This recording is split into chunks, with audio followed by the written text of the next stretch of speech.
Hindu nationalist, मतलब आप बोलिए कि मैं नेशनलिस्ट हूं, मैं पेट्रियट हूं, मैं इंडियन नेशनलिस्ट हूं, ये कहने की जरूरत पड़ी है मोदी को कि मैं एक हिंदू नेशनलिस्ट हूं।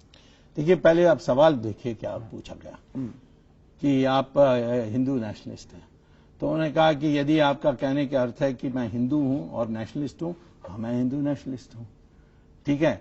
तो आप उनको, मोदी जी को पता होना चाहिए कि आप लोग दुष्ट हैं और हम दुष्ट नहीं हैं। देखिए, उसने जो कहा था वो कहा था मैं हिंदू भी हूं। सर, आप ये कहते कि मैं नेशनलिस्ट हूं, मैं पेट्रियट हूं, मैं इंडियन फर्स्ट। उसने कौन सी सचिन तेंदुलकर ने कहा मैं महाराष्ट्रियन बाद में हूं, पहले मैं इंडियन। मैं कहते रहा हूं कि मैं इंडियन फर्स्ट हूं, तमिल बाद में हूं। मैं तो जाकर तमिलनाडु में कहता हूं। क्यों नहीं कहा ये? मोदी को जब सवाल पूछा गया कि आप हिंदू नेशनलिस्ट हैं, वो कहा गया मैं तो हिंदू हूं और नेशनलिस्ट हूं, इसको हिंदू नेशनलिस्ट कहेंगे, तो मैं हिंदू नेशनलिस्ट हूं।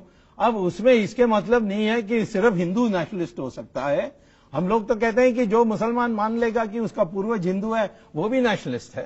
हम तो उनको अपनाने के लिए तैयार हैं। और मुसलमान के बारे में आपको बताना चाहता हूं कि आज शिया बिल्कुल हमारे साथ है, एनडीए के साथ है, और भी अन्य हैं, अहमदी हैं, बरेलवी मुस्लिम है। तो आप मुस्लिम में मत कहिए, मुस्लिम में आज डिवीजन आ गई है। सर, आप चाहेंगे कि डिवीजन आ जाए, लेकिन जो आप बात कह रहे हैं उसकी कहीं पे कोई प्रमाण नहीं है उसके। वो देखेंगे आप रिजल्ट में। आप चाहेंगे?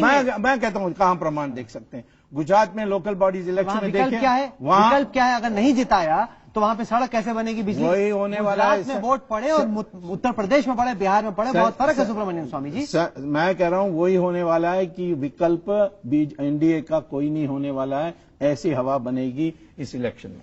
चलिए, हवा और हिंदू हिंदू में जब फीलिंग आएगा कि ये हमारे लिए रक्षा कर सकते हैं, ये कांग्रेस हमें बर्बाद करेगी, ये पाकिस्तान को हवाला कर देगी, ऐसी प्रोपेगेंडा तो आपकी स्ट्रेटेजी ये है कि हिंदू वोट बैंक एक हो जाए, मुस्लिम वोट बैंक बढ़ जाए और उसी में सुब्रमण्यम स्वामी और नरेंद्र मोदी गाड़ी में सवार होकर कौन पीछे कौन, ये अभी तय। नरेंद्र मोदी के बारे में नहीं अभी जानता हूं कि उनके दिमाग में क्या है।